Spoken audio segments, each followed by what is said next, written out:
Welcome to Patscast, the unofficial Regina Pats podcast. I'm Matt. I'm Chris. And this is our episode for November the 17th, 2019. We are a proud member of the Saskatchewan Podcast Network.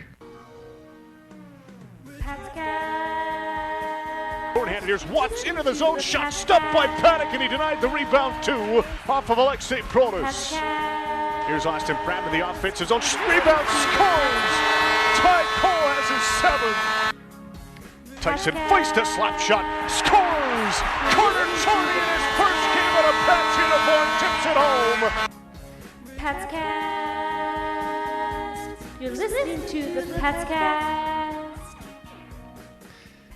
Okay, that's a little celebration of the Experience Regina game we had going here this weekend. Again, we are broadcasting, we hope it looks like it, live on Twitter, YouTube, and Facebook right now.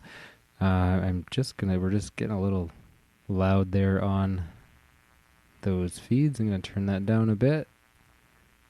There, that should be better. Yeah, so just one game to talk about this week. Of course, the Prince Albert Raiders rolled into town. I think you and I think most people going to this game thought, here we go again. PA definitely one of the better teams this year. They're sitting at they were 13-3. Top of the league. Behind. Well, yeah, I think going into that game they were. Yeah. And I don't know what it was, but this game they played I don't know. It's always the question, did the Pats play really well or did the Raiders play not so well? I don't think the Pats definitely played that well. You don't think they played that well? No, I don't think so. I mean, you look at all the penalties they took. They were getting outplayed at some points. And yeah. I don't know if it was just the ice or whatever, but PA just couldn't capitalize on their power plays. That's what it basically boils down to. Yeah. So you could look at it either way. We outlasted the power play. I mean, we had at one point, it was pretty near a 2-minute 5-on-3 against us. And then I thought, okay, they killed it, and it was good energy coming out of that. And then what do they do? Within seconds, take another too many penalty. men. Yeah. And it was just, this game could have been ugly. So bad. It could have been terrible. PA had good puck movement on their power plays. It just didn't seem like they could finish. Yeah, there's the last pass that they went. They have good movement all around, and then the last pass across didn't work and bumbled and fumbled it up. And I think Paddock played relatively well, at least at the start of the game. I think it was the third goal was a little maybe not as. The third goal. I think that was the Protas goal. Yeah, that was the Protas goal. It looks like it didn't touch anyone all the way in. And he might have got beat. The Vitelli goal, he was in on his own, and that was a tough one. And then the first one was just a rebound on the power play. Nothing you could do about that. Right. But overall, I guess in the end we pulled it out. I was happy to get to. Yeah, I'm not trying to diss it. It was no. It wasn't a pretty game. No, by any stretch. We can look up the stats here. 8 penalties.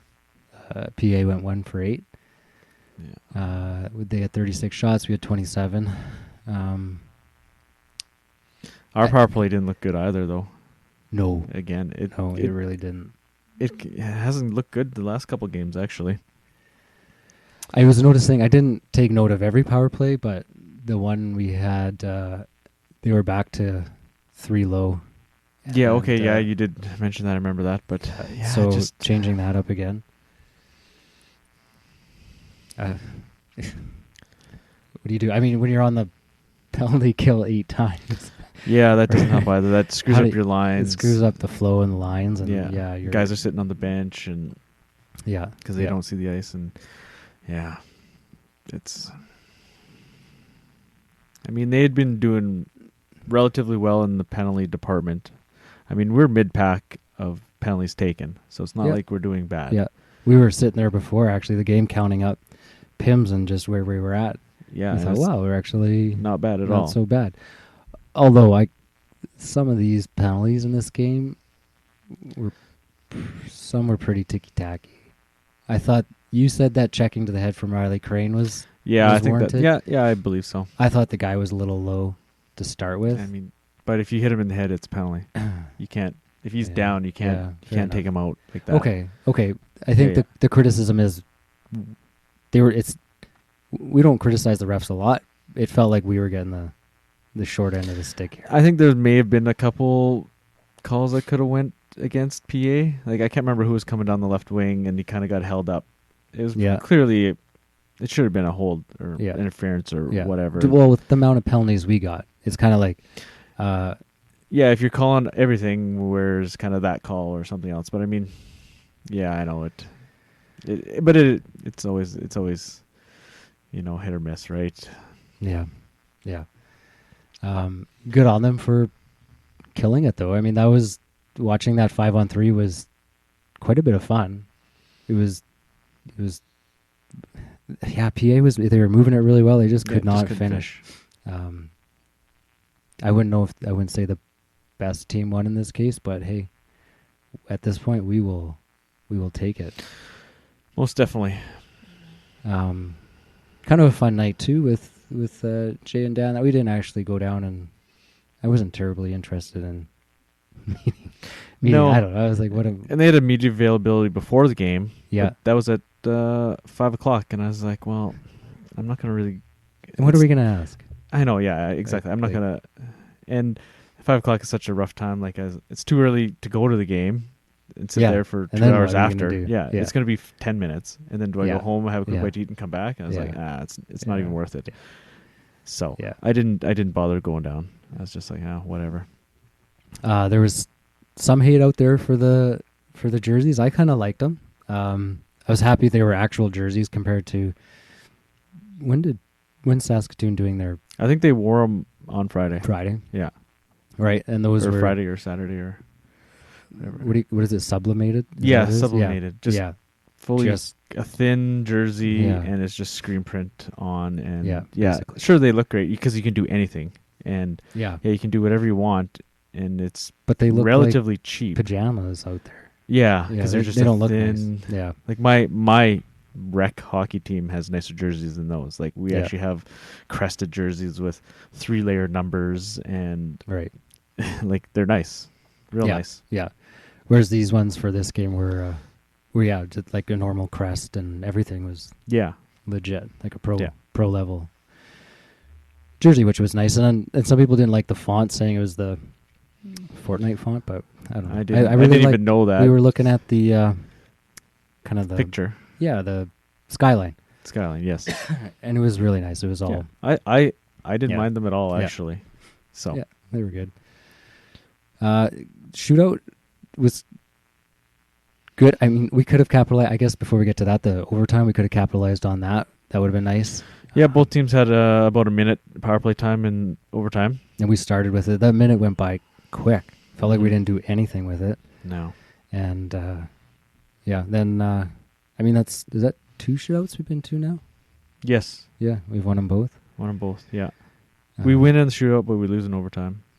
Yeah. I think it was like 4 of the last 6 games have gone to extra time.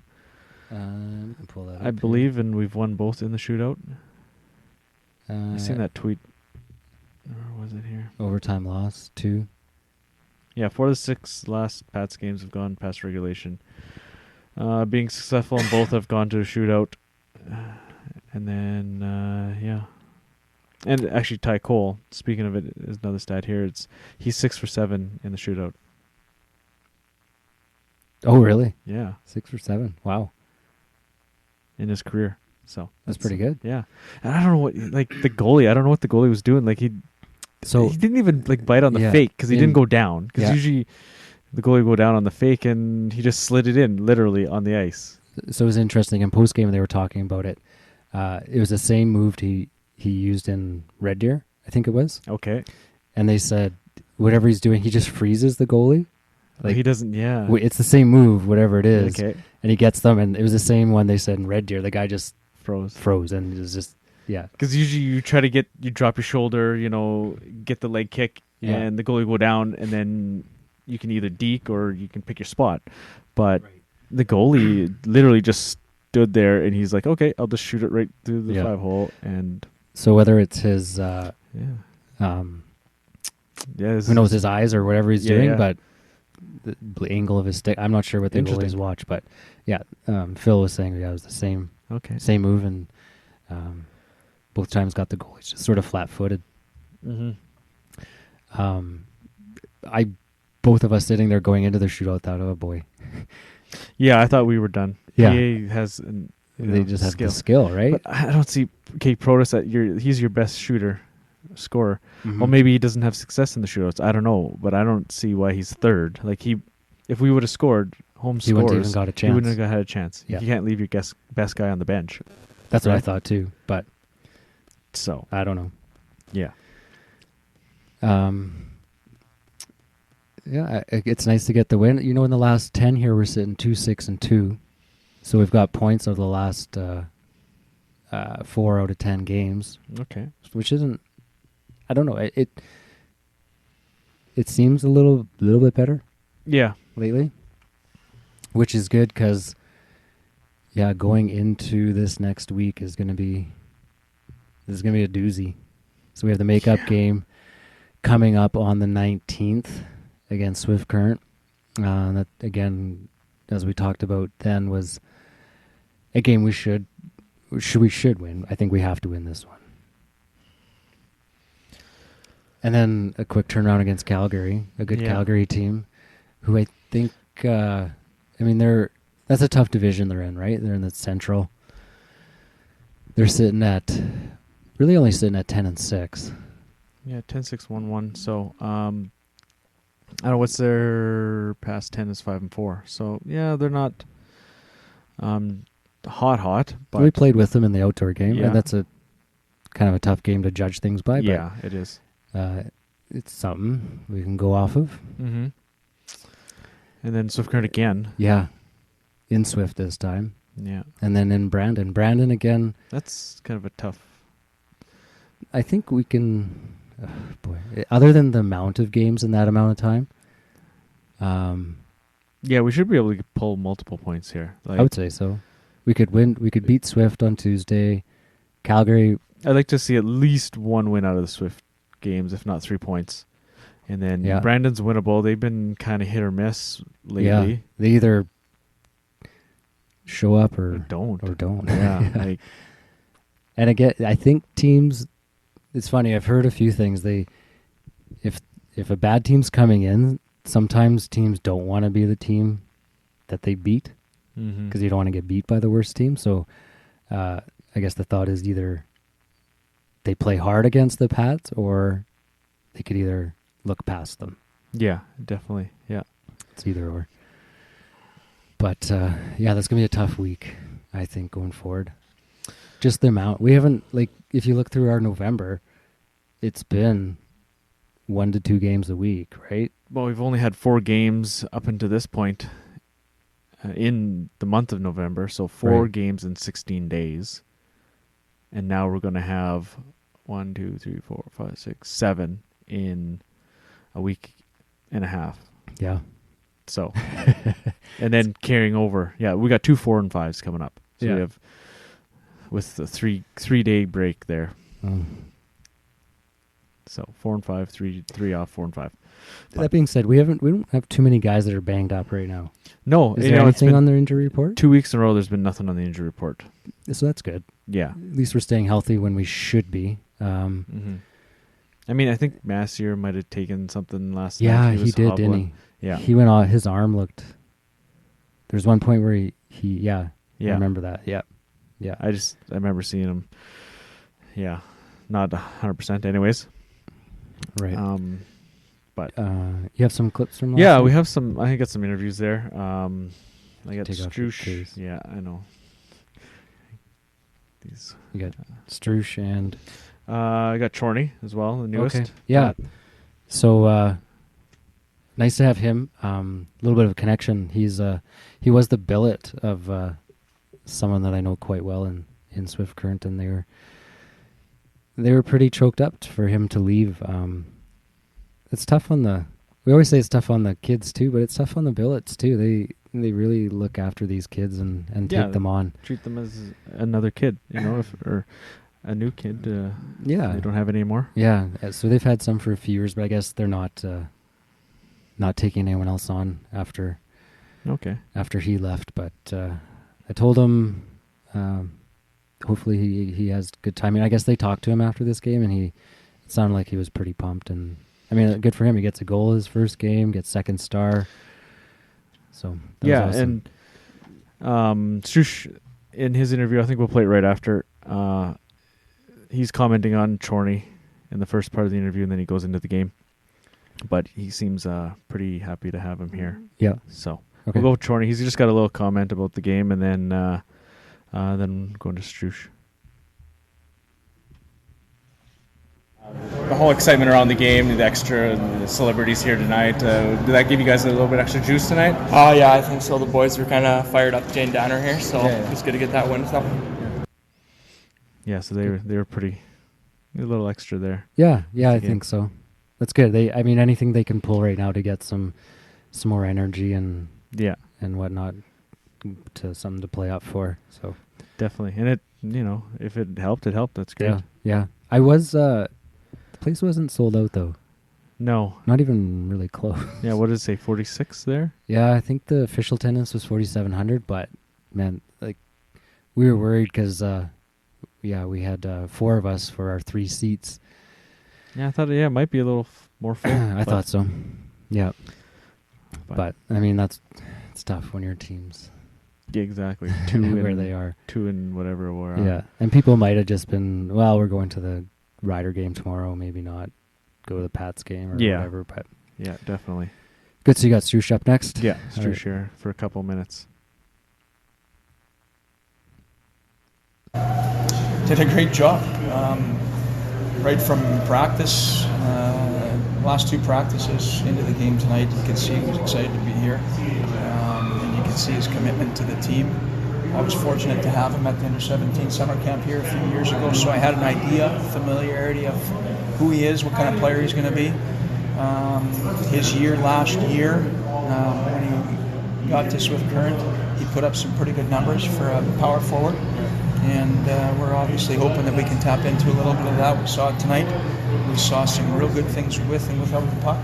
And his role is going to be welcomed and expanded as we move forward here. Just from last year, seeing what he did playing for Swift. He's a big, heavy body.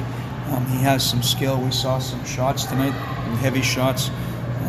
And he wants to be here. He's got energy. He plays a physical game. He plays with courage. He plays with edge. So when we have that, it becomes an asset for us, and we'll use it. Resiliency for me, I think, is probably the best word for it. As good and as hard as we've played for the last 9 games, our work ethic has been so consistent. Our team game, we make mistakes for sure, but we play a good team game.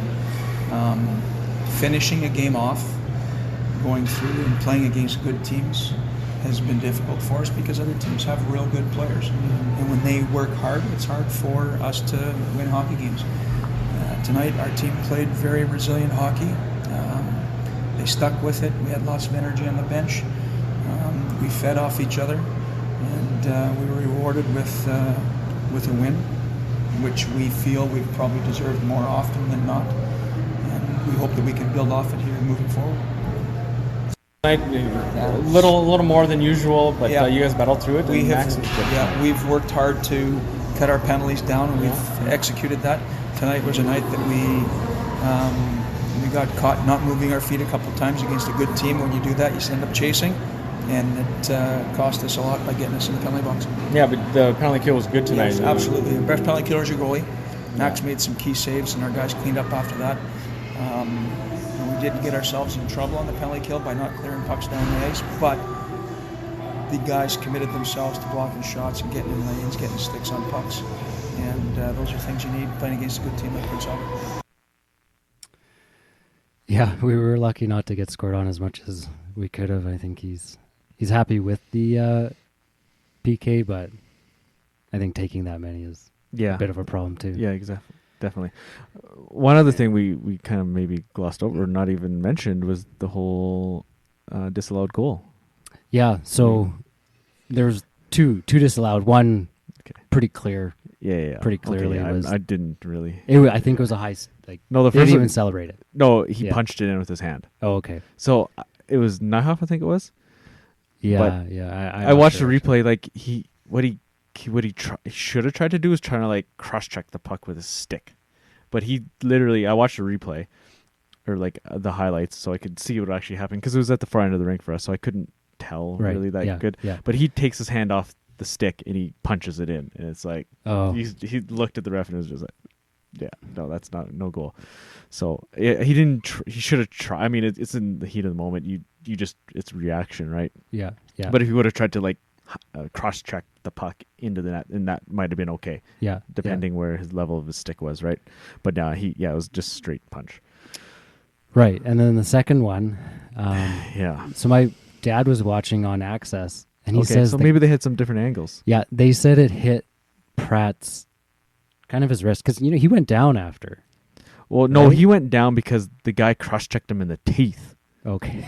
Yeah. Okay. So they say it hit his wrist, kind of. I don't know where the differentiation between a hand and a wrist. Yeah. Because can it hit you at all in the hand, even if it's not like, or is it any hand? I think if it touches your hand and your player touches it next. Okay. It's like kind of like soccer, handball, right? If it's anything off your hand. In post game, they said, who did they interview? I think it was Cole. Yeah. They said it hit his chest. Access said it hit his wrist. And I watched the replay a few times, the highlights. It looked like it went off his hand area. Like he knocked it down. Okay. Right? So then regardless, does the goaltender then have to have possession? Yes. Okay. So what I heard from the guy I know that works, does the WHL stuff, what he said was, yeah, the goalie has to have actually plays it, not just hit him. That's not that does not equalize possession. Okay. But now the issue is, I don't know what views they had, the video goal judge has, but it has to be indisputable to overturn the call, which I don't think happened. Like, I don't think there was any video where it was clearly, he clearly touched it with his hand. Right. And it was so ambiguous, like the videos, like you couldn't tell clearly. No, and then I guess they were talking to, who was the post-game interview, Haroff or Montaigne. Yeah, I think it must have been Montaigne. He was saying he couldn't quite hear, but all he heard was the ref saying, "Oh, we didn't get to see that same shot you were like." Yeah, so they must have some other video, but if you watch the highlights, they show 3 or 4 replays, like different angles. So. Yeah, it was tough, and I think the argument could be made that wrist is part of the glove. Yeah, I'm fine with that. And I guess you just can't see it. But then the possession wasn't gained by the goalie. It did hit him, but he was like backwards. Yeah, it just hit him in the pad and it was laying there. I guess if you think about it that way, wrist close enough to the glove, and then he didn't have possession. So I'm fine if they would have. I'm fine with them overturning the call if it was very clear. Okay, now this is something I probably should know, but don't. How are those initiated, the reviews? I don't know. Yeah. Is every goal reviewed? I'm honestly, I'm not even sure. That'll be something we have to look into. Yeah. Yeah, I can find that. We should ask, because was it who? I don't know. Why was this one reviewed, or all of them? So, yeah. But yeah, it's a little unfortunate. And then, that could have went against them. They could have got them down. Totally, it got us down. We were all because it was pissed about it, right? But we've had trouble with the third periods. Second halves of the game, and they battled through the third period. I think because we were up 3-1 at one point. Right? Yeah, it was 3-2 in the third. Yeah. And they got that early goal. And, there was, I don't know, about 7 minutes to go when that happened. So it was like, ooh, that could have been a winning goal. And it was on a power play. Was it? Okay. Yeah. But, and I think PA what was the shots in that third period? Like, it was pretty even, I guess. But it seemed like PA controlled that third period more than we did. But we battled through it. It wasn't the prettiest game, but we're not going to have very many pretty games, I don't think. No. These are the games we're going to have to win. These close games that we can hang on to, and they didn't collapse in the third, and we hung on in overtime, and then we won in the shootout. Yeah, I'm happy. You know what? I'm happy with it. It's not quite as maybe thrilling as the last year's game we beat PA. Kind of that New Year one, but. Heck, we haven't won a lot this year, so let's savor this and go forward with it. Yeah, hopefully they can get some momentum. With this tight schedule coming up, we're not going to have really any time to practice or anything like that, and just going to have to roll with it. So yeah. And speaking of Carter Chorney, so he was acquired for Sam McGinley. Sam really stood out to us last year at the rookie camp. He looked like quite a favorable prospect. We haven't seen him a lot this year, which maybe made him a little bit expendable. Yeah. Just seeing that Johnson's getting Johnson and Mitchell might have just Sam might have just been dropped the the odd man out. Yeah. He's a guy I would certainly like to see progress and see how his WHL career goes. I think he's got some potential. And maybe he'll find that in Swift. Although Swift's kind of, I don't want to say dumpster fire. That might be a bit harsh, but kind of some, I don't know, rough luck there. Well, I mean, I guess they got Alkmaar out of it. Yeah, that was, again, another trade where the guy, he reported, but he practiced twice, I think it was, and then he went home. What was his name? Keponiemi? Kiviniemi. Yeah. Something like I'm that. thinking the other. Yeah. But yeah, he went to Vancouver, practiced twice, and then he went home. And he was there all last year, was he not? In Swift? Yes, I believe so. I think so. Because I remember he was fairly decent, too.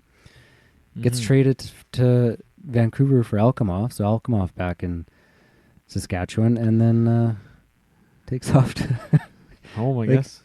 God. Yeah, so Vancouver's just like, okay. I know, and he's going to a pretty good team, and I mean, upgrade in team, upgrade in town, kind of thing. But I mean, the imports, you never know. They are some sketchy, not very reliable guys.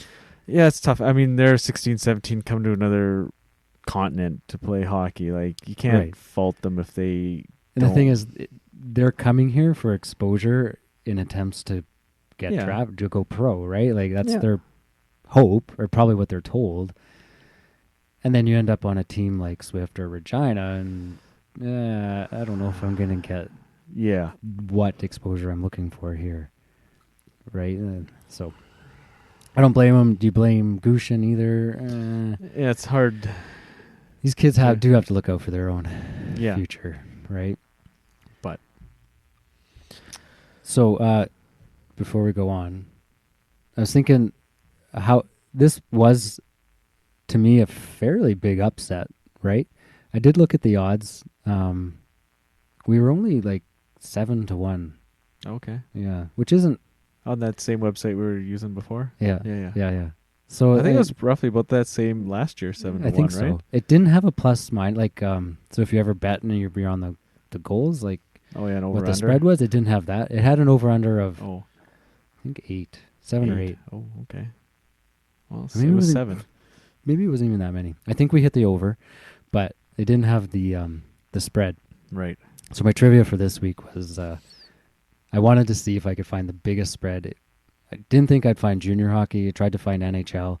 Didn't quite find NHL, but it's some of the biggest upsets in sporting. You'll probably know the longest odds. We'll look at the gambling odds. You probably it's more recent, so you probably know of it. But before we get to that, think about that. Yeah. The Saskatchewan Podcast Network is supported by Connexus, Savings, Checkings, GIC, Budget, RESP, RRSP, TFSA, Mutual Funds, Credit Score, Emergency Funds, Variable versus Fixed Rates, Compound Interest, and Retirement. The list goes on.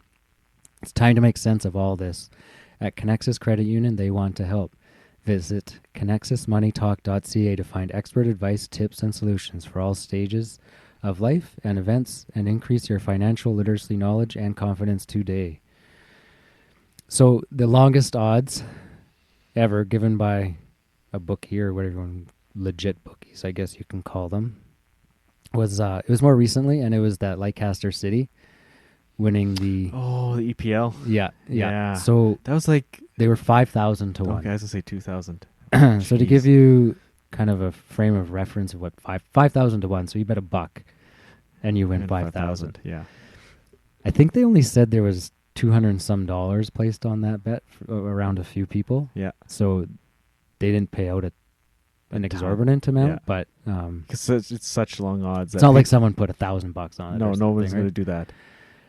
So, for instance, Miracle on Ice, right? Yeah. So, a college team playing. This is the 1980 Winter Olympics. It's a bunch of college U.S. kids playing the Soviet Union, so before that game they played the Soviets and got pumped 10-3. Okay, so you got to think going into that game, those are pretty, and that was 1,000 to 1. Oh, that's only 1,000 to 1. Yeah, so you're thinking 5,000 to 1, and I read an article saying we shouldn't have given those odds. That was asinine. Like, it's so far beyond anything else out there. Yeah, see that's different though, because that's not just one game. That's them winning the league. So that's a season-long success. Yeah. That's why the odds are so long. It's not just true. Like even when you go, you can bet futures in the NFL, and even like a team like New England or some really good team, they're still, 5-6 to 1 to win. Yeah. To win the Super Bowl. Yeah, because it's so hard to predict anything that far out. So some other ones, Appalachian State versus Michigan in 2007, 150 to 1. Shout out to Brian Thompson. He's not listening, but I'll bring it up. He's a Michigan fan? Yeah. Wolverines or State? Yeah, no, Wolverines. Oh, okay. So they just played each other in basketball, and I'm pretty sure... Well, someone lost. Number one lost. Whoever's number one always. Kentucky? Kansas, one of them lost this week. Yeah, to Evansville. Yeah. So Evansville's a pretty small school. They're more known for their baseball program, where my girlfriend's brother went. Okay. So they have a pretty good baseball team. Yeah. But they're not a basketball school. Okay. So he was pretty pumped about that. He was talking about Evansville, and I was like, "Oh, what do you Yeah.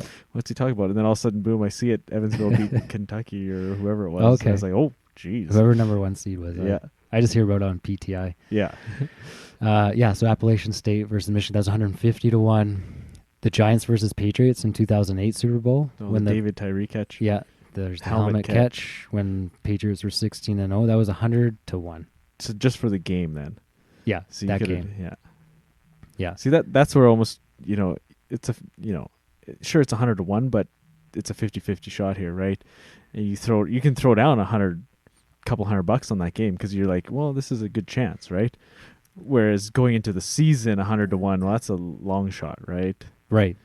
Yeah, 100 to 1, those are pretty tantalizing odds. Yeah. I remember I was a big NFL fan at that time. I remember that, and I didn't think they had a fucking chance. I don't know if I would have put much more than $1 down on it. Yeah, for sure. But I mean, it's still one game, right? True. Now, speaking of odds, I texted you about some odds just recently too. I can't remember what it was now. Regarding what? I don't remember. Remember, I was like, oh, I would have considered putting money down on that. Oh, I forget what that was. Yeah, I remember you saying that though. But to gamble here in our country is ridiculous because if you do it through the sports line, you have to bet on 3 games. Yeah, you can't. Right. You can't bet on one game, so the odds are so. I followed Jared Dumba and his him and Scott Andrew. Their pro lines. They're going back and forth on Twitter with their pro lines. Like, come on, I need one more win. They're so hard to win. So I remember doing that stuff in high school all the time, on hockey all the time, and okay, I got to take one tie every. Oh, a tie. That's how they get you too, is the ties. Right? Because my God. that jumps your value up much, right? It does, yeah. And for football, if it's within 3, it's a tie, which is just, it's so hard to win. I don't know why anyone does it. Okay. Now, since we, I was worried we wouldn't have enough to talk about, but here we are. Yeah, we found stuff to talk about. But I want to reference your article that you wrote for Dub Network. Okay, hold on. Just before you do that. Okay. It was the LSU-Alabama football game. And it was, Bama was a 7-point favorite with a questionable quarterback at home. 7-point. And they were a 7-point favorite.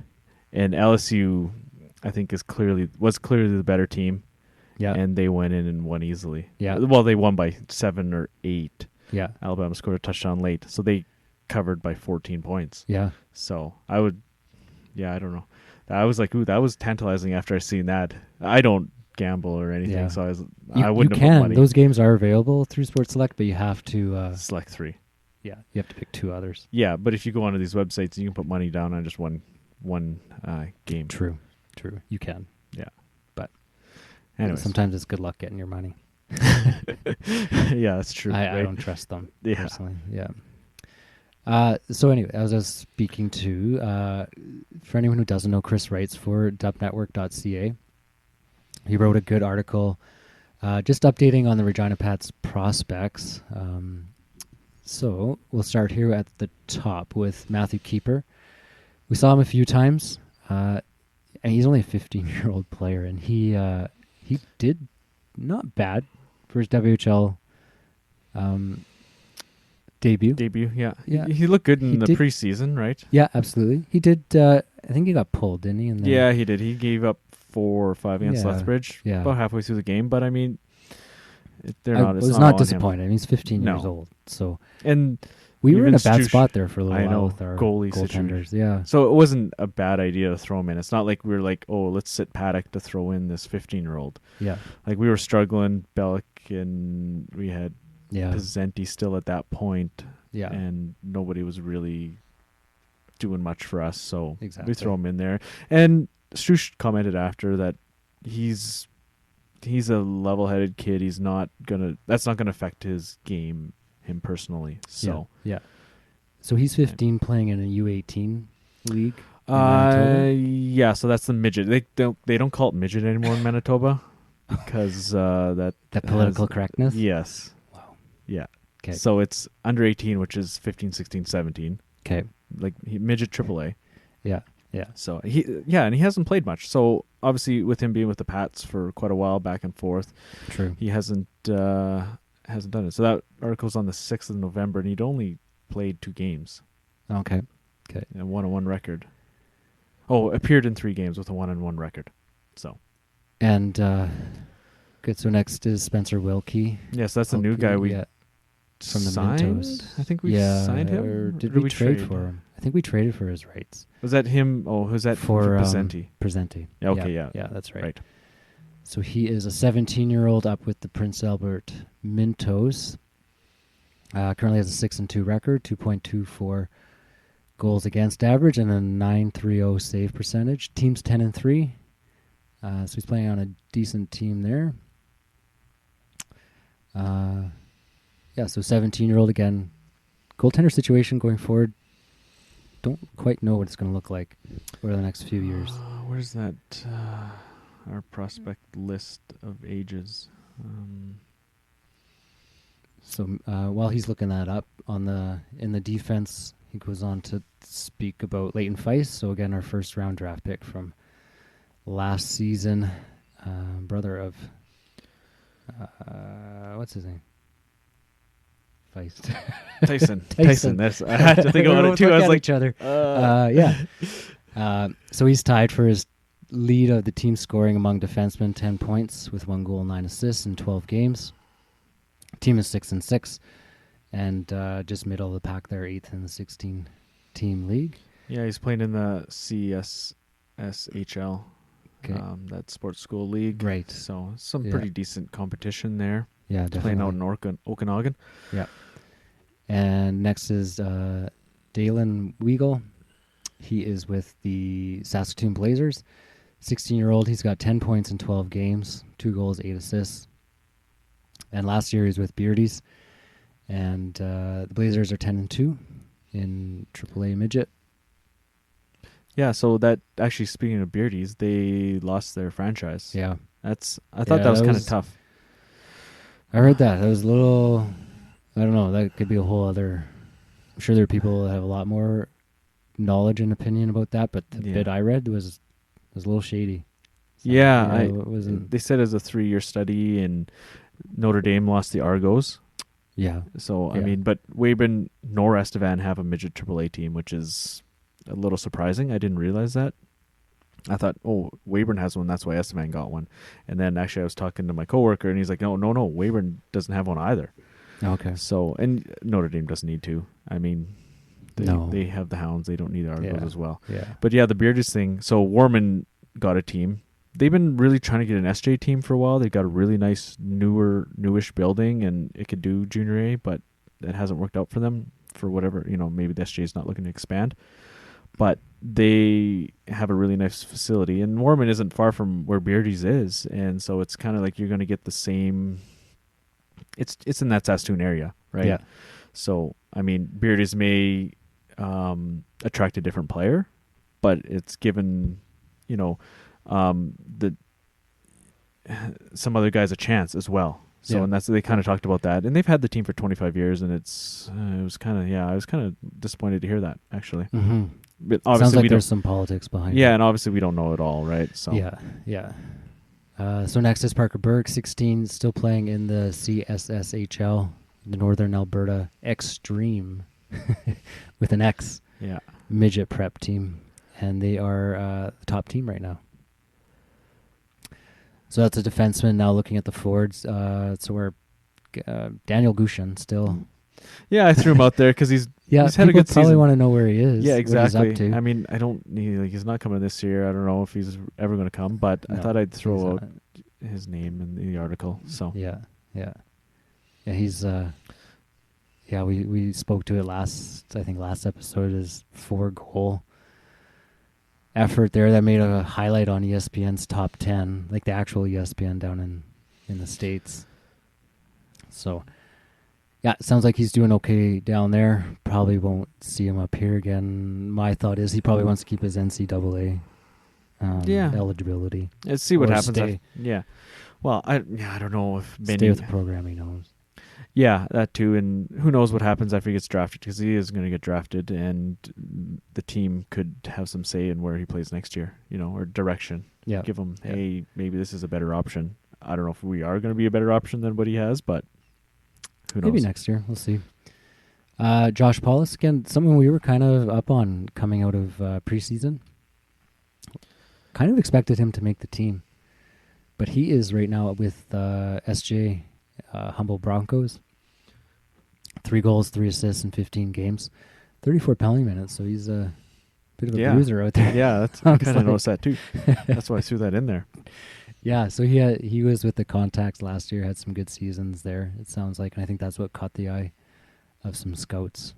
Yeah, we just straight up signed him, so that was a nice pickup. Yeah. We could see him at some point along this campaign, say if we have an injury or two. Yeah, absolutely. Easton Armstrong is the American. He's down in Los Angeles playing for the Junior Kings U16 program in Tier 1 Elite Hockey. He's got 7 goals, 5 assists, second on the team in scoring. I think we were happy with him in preseason too. Yeah, and trying to track down those American stats, it's tough. Like they play, they play. I don't know, different teams and different leagues per se. There's kind of a crossover, and I don't know what's what. So it was kind of. I would have liked to update the Americans more because we don't, people aren't going to go looking for that stuff. Right. Whereas you're going to hear about Paulus playing in SJ or guys in the CSSHL, right? Because it's up here. But yeah, it's tough to track down stats and stuff for those Americans. But so I threw in a couple guys that I could find some stuff on. Okay, and then Braden Barnett playing with the Pat Seas. He's got 2 goals, 2 assists with the team, and he's also playing with Cole Gordon down there with 1 goal and 2 assists. Have you been to a Pat C's game?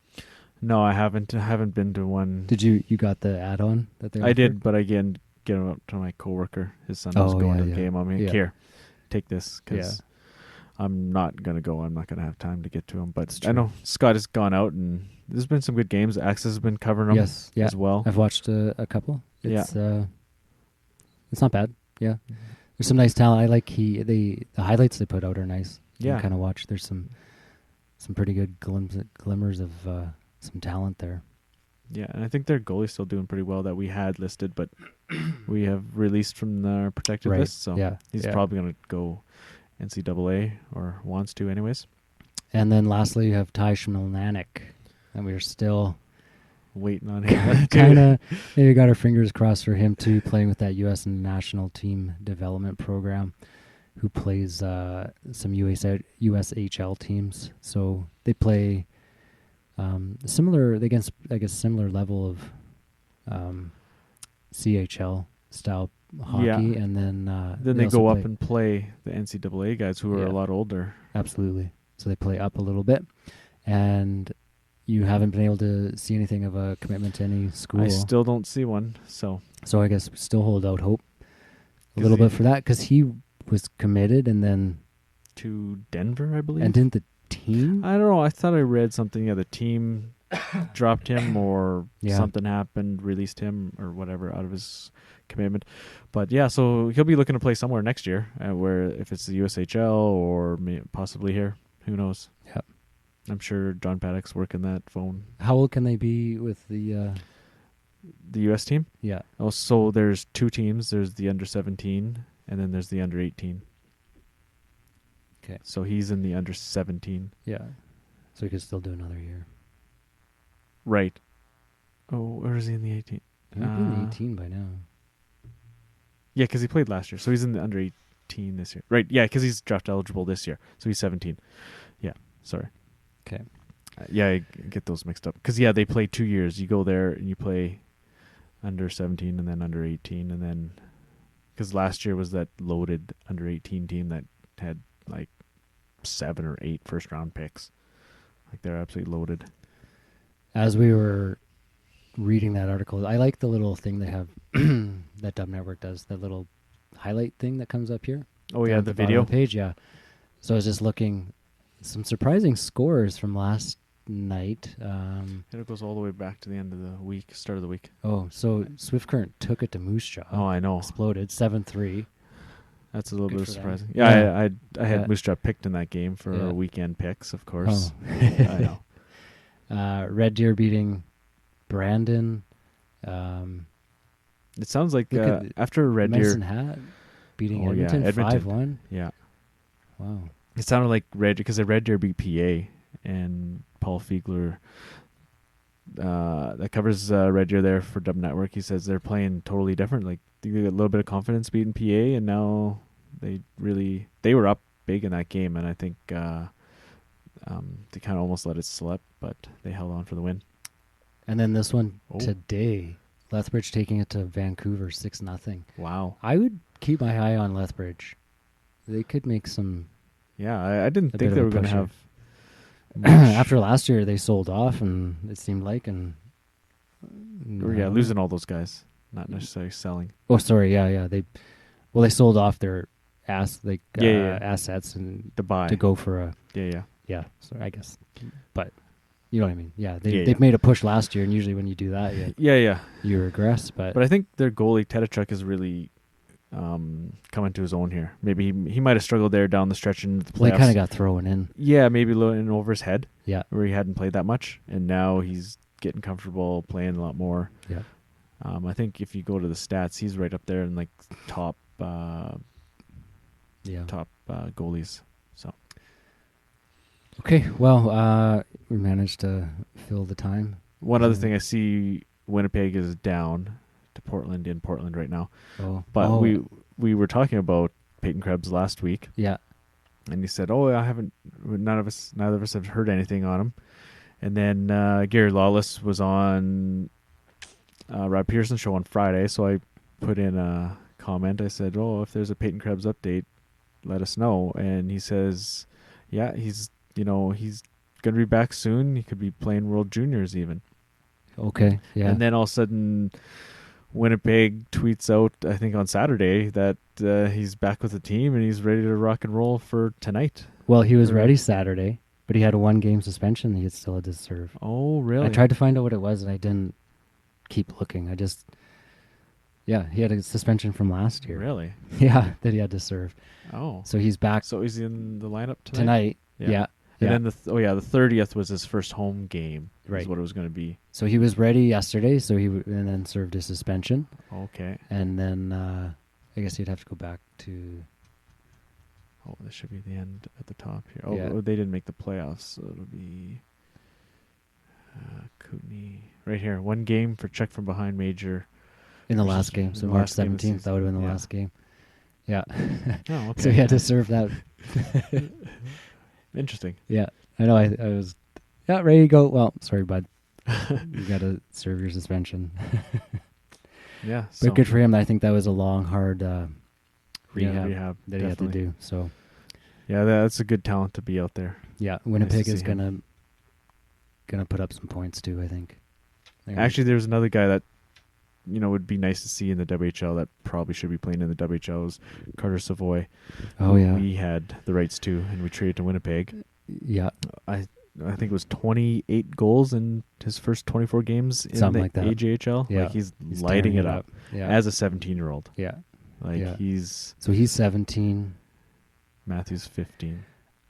I think next year they are going to be... Well, Krebs will be gone, but... I don't think he's going to Winnipeg. I don't think so. Carter? Yeah. Like he would have went this year, I think, if he was going. Do you think so? I don't think he's... Yeah, I don't think so. He obviously wants to go play college. Okay. He doesn't. He could have played this year because he had really good stats as a 16-year-old last year. Like obviously I haven't seen him play, but as a 16-year-old he put up like 25 goals or something like that. Right.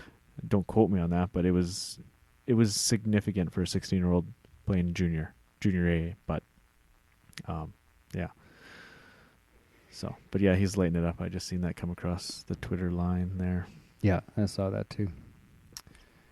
Okay, so we're going to keep doing this live thing. I think I have to redo or do something with the comments. It's not working, but